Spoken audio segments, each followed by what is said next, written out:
You look more alive.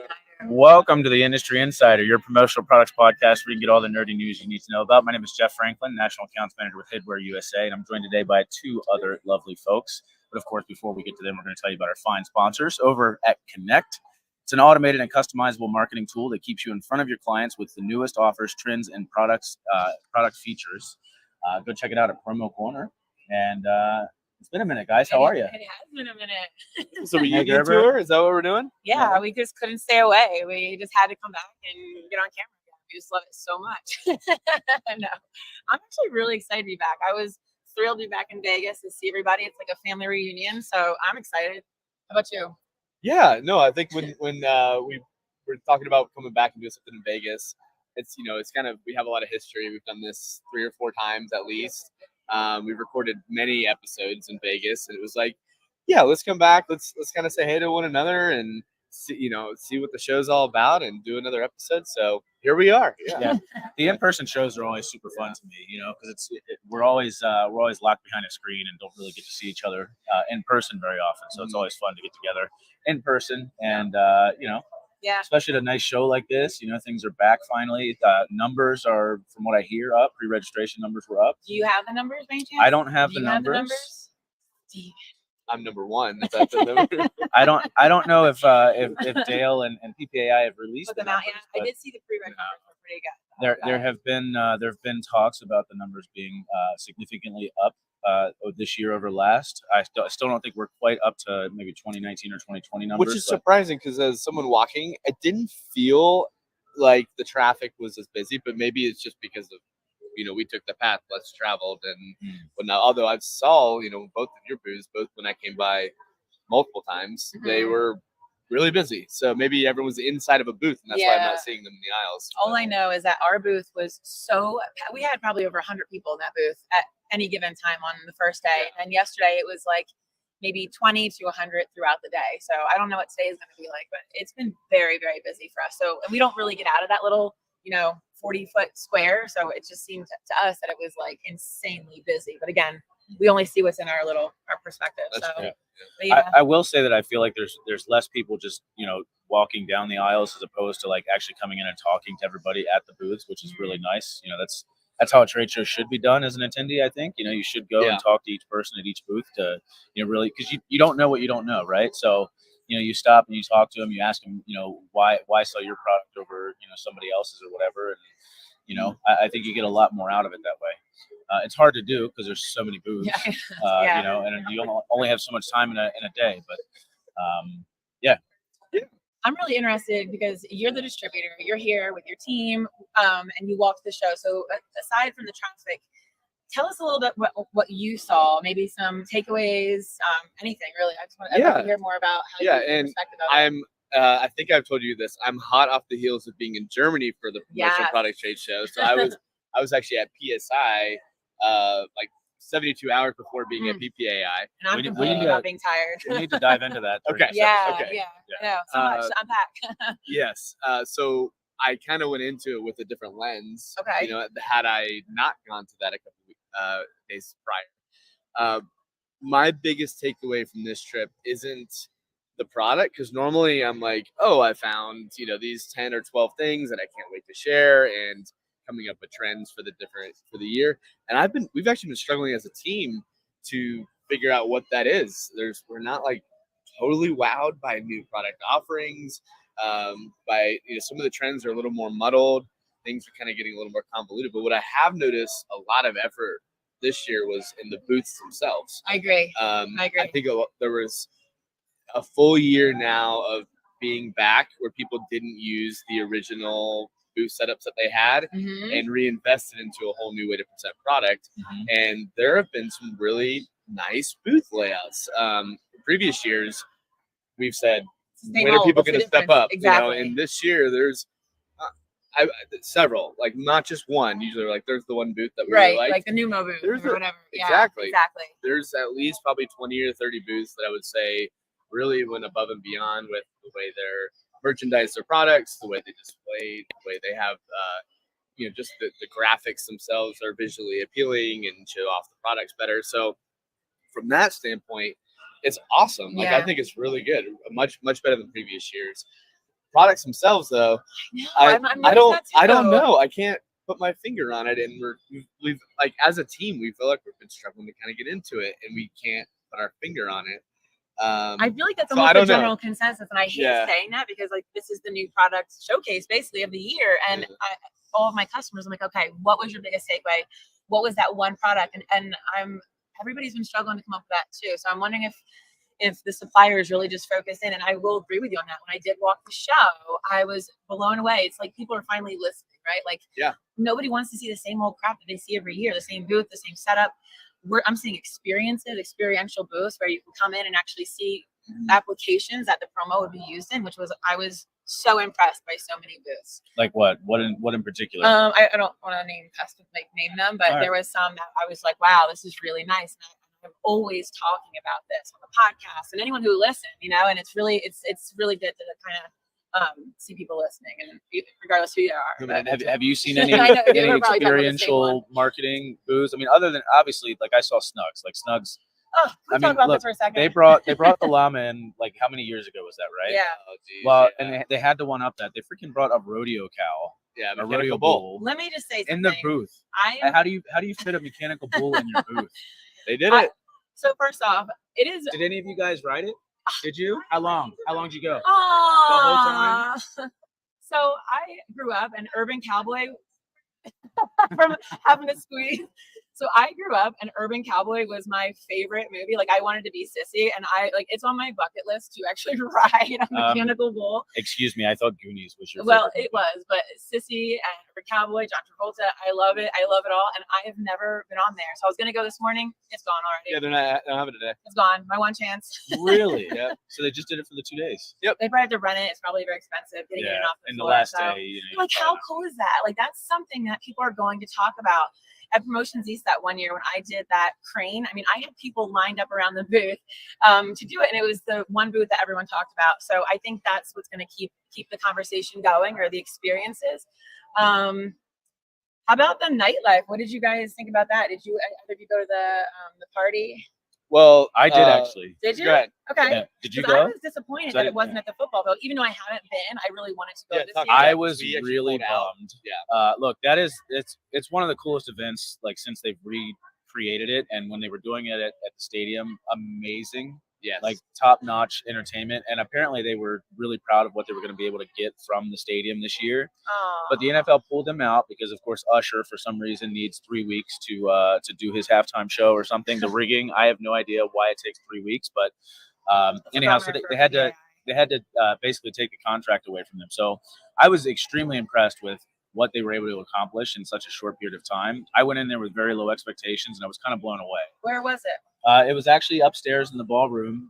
Where because this show before, like in the past, has been on 2 floors. 2 floors, upstairs and downstairs. So I was thinking about that yesterday. It was upstairs in a closed-off ballroom, but they had like down the one aisle, they had like carnival games and how stuff fun. like that. They had people on stilts, and I mean, it was like I don't know, Alice in Wonderland. Wow, that's cool. And then inside, they had like literally Cirque du Soleil actors like doing different acts and stuff throughout the day. You had Nick Mirage carrying people on his shoulders. So it's like the Admins Party circa 2009. Basically, yeah. If you know, you know. That's all I gotta say. If you know, you know. Yeah, there you go. I don't know. I was very impressed with what they were able to put together. Awesome. So I wasn't let down. Obviously the stadium is a very an experience. Yeah. You know what I mean? Yeah. So, but yeah, it was good. So did you guys get to catch the pitch this year? No, I did not. So they asked me back to come back, but not to pitch. But I was able to come back and come on stage and just be interviewed. The woman who won, her name was Stacy, I believe. What an adorable human being. I just want to take her home with me. I love her, and just like let her be part of my like friend group. And I don't even have a big that's a friend little group. creepy. I know that did sound creepy, but like she was just so on, and it was so naturally authentic. And like, what a cool product. It was like greeting cards and chocolate together. And it wasn't even like random chocolate. It was like salted caramel, like I want to say homemade, but not. It was like within a 10-mile radius of like their local home. I don't know. But I was super impressed, and she won it, and she did. The other product that I did see there that I was kind of interested in, and I see why he didn't win. because it's like there's no like it's not like oh like boom, but it was HVG's cardboard box. Did you guys see that? So basically what it was it's a cardboard box, but it's for recycling pens, and you can put like a sleeve around it. And so I guess once you put it in your offices, you can put it in your warehouse, whatever. So when you're done with your pens, pencils, markers, you put it in this box. It comes with a prepaid label, and then it ships it back where they then take everything apart, recycle them, and then you use it for other things. They upcycle it. So I love that whole idea, but I guess it's really hard to go out on stage with a cardboard box and like try to win. But Nick did great, and everyone else did as well. The motive behind it, Meg. Yeah, well, hey, it's the thought that counts.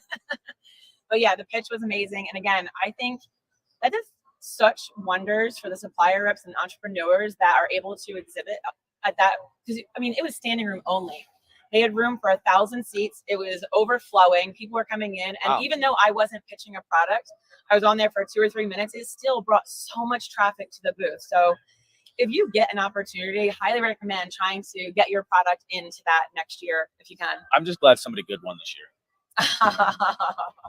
Yeah, we had to endure the first year hurdles and speed bumps. And Me too. So, Steven, I think we should rewind a little bit and go to PSI. Oh, yeah. I want to hear about that. I think we should tell us a little bit about that show and the experience and all of that good stuff. And how was the beer in Germany? Well, before you get into that, I have one comment to say about that. I have never felt more included in a trade show that I didn't attend. And by saying that, I received pictures from him, Michelle Bell. I mean, there was like 5 or 6 different people that I was just getting selfies from, and I was like, "This is the best show ever." I wasn't there, but I really felt included. So that's all. So we'll put your face in some of these. You'll just pretend you were there. I'm all about that. So I went. You know, people always ask like, "Why are you here? Why did you go to this show?" Because it's an investment. It's not in our country. I mean, it's like it's not something you do every day. And I had kind of 3 main objectives. One is I've been told about the sustainability aspect of products being there are 5 to 10 years ahead of where we are currently. So I wanted to see like, is that true? What does that look like? Is it like random things that shouldn't be recyclable that are recyclable? Like I don't know, like how far can you take this? And then the way people merchandise, I heard is just beyond where we are here as a trade show.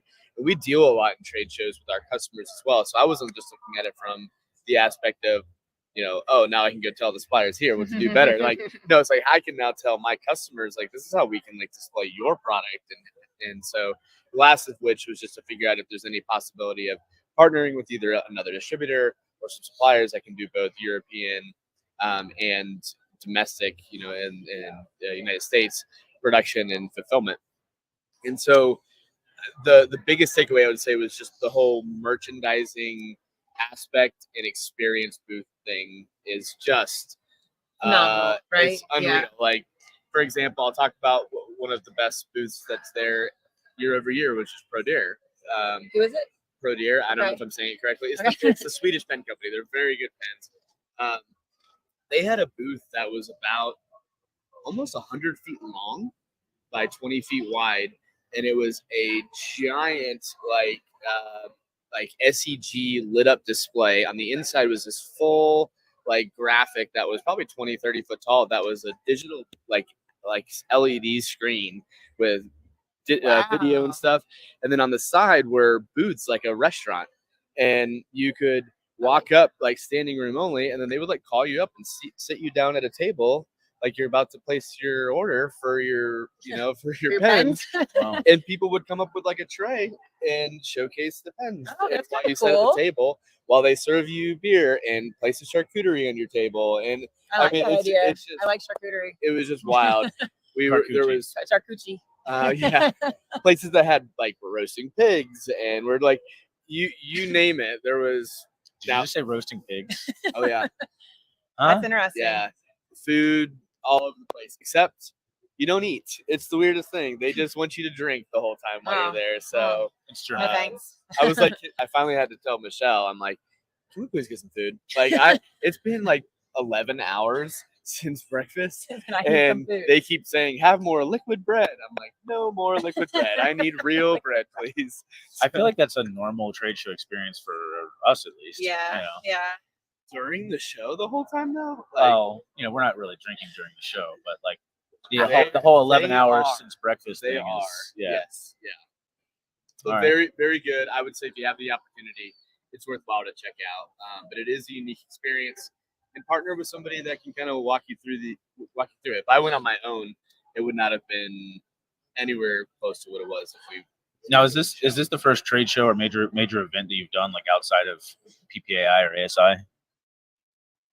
Like industry related? Industry related, yes. So how does that compare, like that experience versus what you see here? There are less product offerings there, and less suppliers, but there is more intentional connections and longer meetings at each booth because you just you're invited in by the way that they're presented. Oh, I love it. And you then just sit and talk and stand, and you're not worried so much about the time. Whereas here it's so big, and I feel like I'm on a mission. Like I get here and my mission is to see it all. Yeah. Whereas there, I didn't have any expectations of who to see, so it was actually probably a better walking experience because I wasn't focused on meeting certain people, and I didn't know who to meet. So I was just stopping at places that my brain told me like looks like a cool place to stop, and so I was a different way to approach it. Yeah. I was unbiased by anything. That's kind of nice, actually. Right. Yeah. That is nice. I'm sure that was refreshing as an attendee to be able to do that. It was here. I've 14 years of trade shows. Like I've heard of most of these companies by this point. I will say, having walked the show a little bit, I'm not familiar with a lot of these companies. I feel like there's so many people that have come from the retail space that are coming into promo. Yeah. Because I don't know if like retail is hurting, over the last couple of years. So after having talked to a couple people, I think it might be the other way around. Actually, I think the opportunity of promo for retail is such that it makes more sense. If you listen to some of the Shark Tank stories, where they started in retail and they found promo. They're like, we ditched that in a second. Yeah. Now there are some bigger brands I agree. But I think the reason that they're looking outside of retail is because it's suffered. But they're going to find that this space, 100%. I mean, we've had Jason and Mike on. Even the Reader-esque guy was. So we hear those stories about transitioning from retail to promo, but I think maybe the reason behind it is different, and so that'll be interesting to see. Yeah, see how that goes. So. Yeah. Awesome. What else? Anything? So there's one thing I would like PPAI to change, and it's every year I miss the puppies. 9:30 at Bissell. And I'm like, and I hear about it like the next day, or I see pictures, and I'm always devastated because I'm like, I just want the puppy kisses, and I'm like not even anywhere near it. I hear about it afterwards. So PPAI, let's change that location. Make sure it's near my booth. Actually, you know what? I will say, when you register at PPAI as an attendee, you have to put in your cell phone number, and you've got to check the box to say if you want like marketing communications during the show. I checked yes, and I didn't get any marketing communication throughout the entire show. Is it because I'm an exhibitor? Could be. I don't register myself, so I don't even know. But if you click that box and you give your phone number, I think you should get them either way. You would have known the puppies in the beer. Yeah. The liquid bread. I could care less about the dogs. Well, overall, I think it's been a really good show. I mean, just based off the traffic that we had in our booth, talking to some of our mills, it's been a really good show. I had some great conversations. I will say, though, that the customers of mine that came into the booth, most of them didn't even want to see the product. They just came to see me and have conversations. And like, you're coming in next week anyway, or the week after. So it's nice that they actually just took the time out to come see me because, it's nice. We're in Vegas, and in Rome. So outside of the PPAI Expo party, because you talked about nightlife, so just wrapping up, was there any other parties that you guys were a part of, or any other after trade show things that? I'm sorry, I didn't mean to get distracted there. I actually got a puppy update. Did you really? Like, that's what you said that. So my wife was just saying that the puppies are here on the floor until 11:30, but the puppies right now are stuck in traffic. So they're going to let them stay later. So for all of us that are talking about missing out on puppies, when you leave here and we get off the air, it sounds like you can go see puppies, right? I'm excited. We're booked for the next hour. I know. We're still going to try miss and them find anyways. Oh, well, as always, it's so good to see everybody. I mean, Yeah. these are my two best friends, and I couldn't be happier to get to spend some time with them because it's hard. Like, he's in Pennsylvania, but not a close Pennsylvania. He's in North Carolina, so Not in close North Carolina. not close North Carolina. So that's it, I guess. But I guess we'll be here again next year, right? Hopefully. Yeah. We'll see. All right, so just remember, guys, this episode was brought to you by Promo Corner and their Connect feature. It's an automated and customizable marketing tool that keeps you in front of your clients with the newest offers, trends, and product features. So go check it out at Promo Corner, and we'll be seeing you guys. Take care.